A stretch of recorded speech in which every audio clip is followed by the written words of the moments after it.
FBI may be letting Hillary off the hook once again over her email mess, but will voters do the same? Here to debate, Democratic strategist Chuck Rocha and Kristen Tate, columnist from TheHill.com. Thank you both for joining us this morning. So lots to talk about yet again. Let's go through the timeline here. As Mike was just discussing, back in July, Comey announced that Clinton would not be prosecuted because of these emails. Then in October 28th, he announced, well, we found some more, so we're going to investigate again.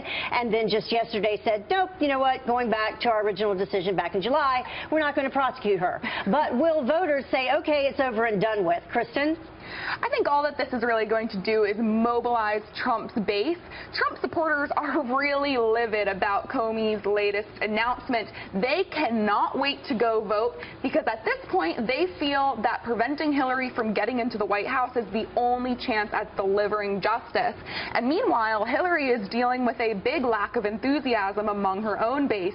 You know, only 43% of Hillary supporters say they are very enthusiastic, and they're not enthusiastic because they don't trust her. Hillary is dealing with a big trustworthiness problem. 60% of voters feel that she is corrupt and engaged in pay-to-play politics when she was Secretary of State, and Trump leads Hillary in trustworthiness by 8 points. So this is all going to come down to turnout, and if enthusiasm says anything, Trump will have high turnout. That's where Hillary is going to run into problems. Yeah, and Chuck, all of this mess back and forth with James Comey and the FBI, is this just adding to the issues in terms of her trustworthiness? Yeah, it could be, but they're not going to talk about that because all the early voting is over now. And Kristen brings up a great point, and it is all about motivating your base because now here we are, a day before the election. We call it Door Hanger Monday in the profession we're in because nobody can vote. So what you do is you walk door to door, you put a door hanger on every one of your supporters' houses to make a plan to go vote tomorrow. And how you mobilize that base or gin up that base, or you talk pro about Comey or con about Comey, but you'll see the campaigns just focusing on their core, let's rise above it, let's get out and vote.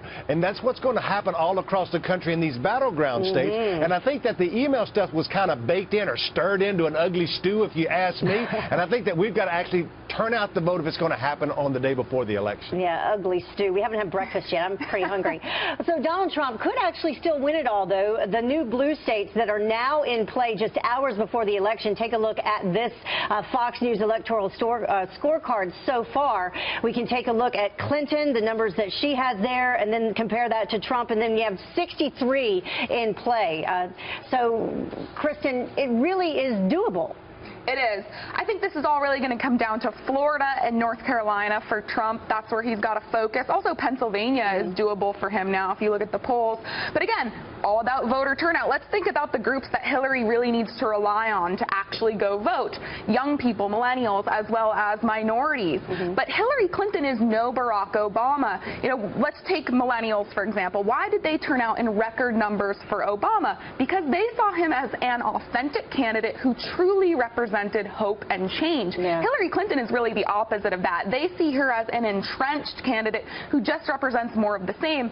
You know, these millennials were all former Bernie Sanders supporters, but 3 out of 4 former Sanders supporters think that she got this nomination unfairly. So will she be able to get them to the polls?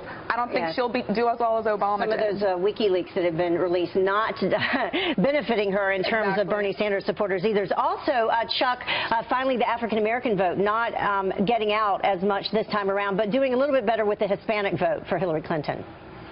Today we're going to put together the Rocha War Room for tomorrow. Pay attention to the Latino vote in Florida and in North Carolina. In North Carolina, 147,000 new Latinos registered to vote there over the last year.